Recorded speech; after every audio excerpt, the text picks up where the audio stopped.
Hello everyone! Today we're diving into the deadliest classroom in anime history, Class 3E, where your grades don't matter as much as your kill count. This isn't just about the students, it's about everyone who tried to take down the world's fastest teacher. That teacher just so happens to be a smiling yellow octopus who can dodge bullets, fly around the planet, and still manage to grade homework faster than anyone alive. But make no mistake, some of his assassins came dangerously close to turning Koro Sensei into calamari.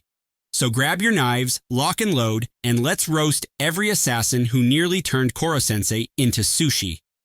Nagisa Shiota, the angel-faced assassin. Don't let that soft voice fool you. Nagisa is basically Hitman, school edition. Calm, polite, and looks like he couldn't hurt a fly, until you realize he's mastered the art of silent murder. Nagisa's real gift is his killer instinct, literally. His ability to suppress presence and deliver the perfect surprise attack made even Koro Sensei freeze.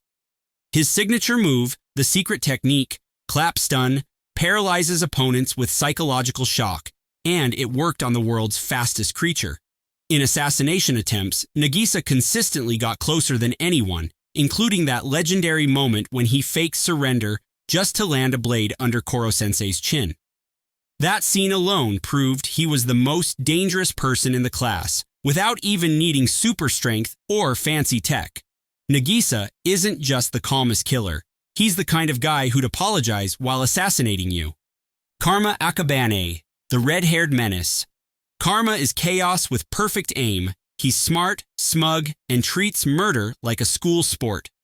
From the first day, this dude showed up with bloodlust and a smirk. His intelligence and reflexes made him Koro Sensei's greatest individual threat.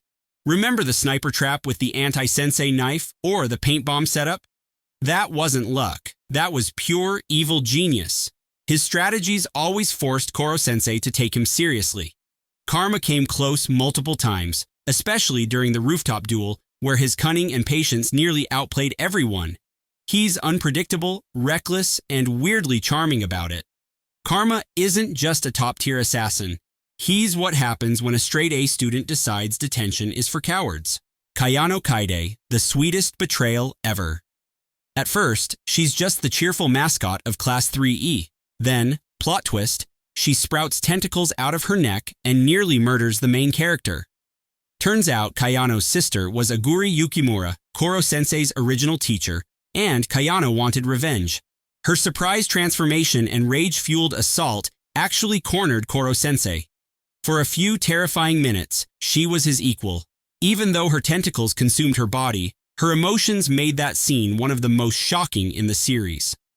The moment she realized her hatred mirrored the pain that created Koro Sensei, that's when she truly grew. Kayano isn't just a sweet girl gone psycho.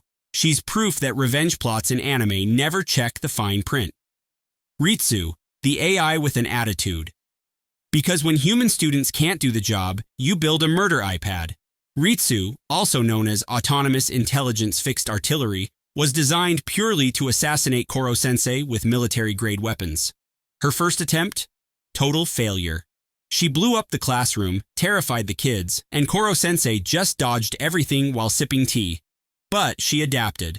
After upgrades and emotional growth, yes, the tablet got character development, Ritsu became a tactical mastermind. She supported every major assassination with data, coordination, and sniping precision. Ritsu isn't just tech support. She's the class Wi-Fi router with body count potential. Itona Horibe, the tentacle child. If Koro Sensei ever had a rebellious sun phase, it'd look like Itona. Introduced as a wild, tentacle-infused assassin, he literally crashed through walls screaming about family rivalry. Powered by the same experimental cells as Koro Sensei, Itona was physically capable of matching his speed, briefly. But unlike Koro Sensei, his body couldn't handle the strain, and he burned out fast. After being saved by his classmates, Itona redirected his madness into inventing new assassination tools and traps. Itona isn't just a failed clone, he's the tech support version of Daddy Issues. Irina Jelovich, Bitch Sensei. Yes, that's her real nickname, and no, you can't get away with saying it in class. A professional assassin turned teacher, Irina brought actual spy-level expertise into the classroom and still got roasted by middle schoolers. Her first attempt to kill Koro Sensei failed spectacularly. She tried charm, poison, and lingerie-level distraction tactics, but he literally slithered away and graded her attempts. Over time, though, she became a legit mentor, teaching the kids professional assassination tactics and languages.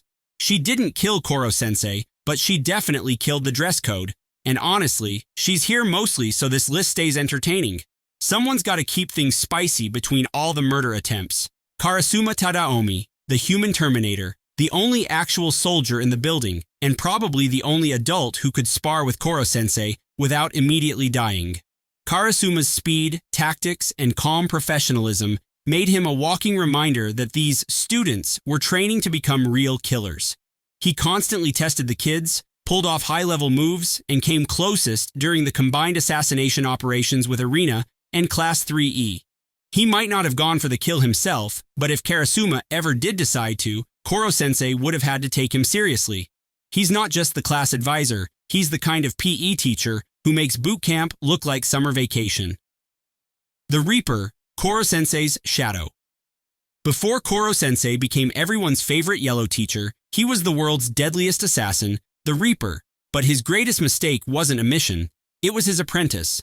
That apprentice, now the second Reaper, returned in the final arc with tentacles, rage, and a mission to kill his old master. Their duel was brutal, not just teacher versus student, but Koro Sensei versus his own past.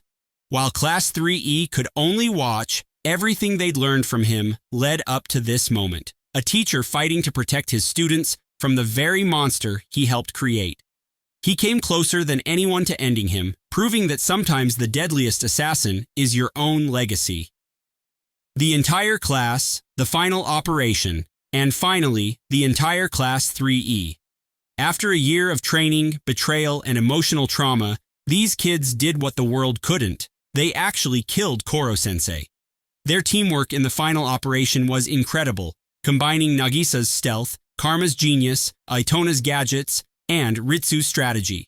They trapped him, pinned down his tentacles, and when he could no longer fight back, Koro Sensei calmly asked his students to finish the job. Nagisa stepped forward, tears in his eyes, and delivered the final strike. The teacher's last lesson completed. It wasn't victory by power, it was victory by heart. Koro Sensei's death was one of the most emotional anime moments ever, proving that even assassins can cry. Class 3E didn't just succeed, they graduated with a PhD in emotional damage. And that's the full lineup of students and a couple of chaotic teachers who almost killed Koro Sensei, the greatest assassination classroom in anime. Some fought with brains, others with heart, and a few with literal tentacles. But every single one left a mark on the world's fastest teacher. So tell me, who was your favorite assassin in Class 3E? Was it Karma's chaos, Nagisa's calm, or Kayano's tentacle surprise? Drop it in the comments and share your favorite assassination moment. Don't forget to like, subscribe, and hit that notification bell for more anime breakdowns, because sometimes the hardest target to hit isn't your teacher, it's who you want to become.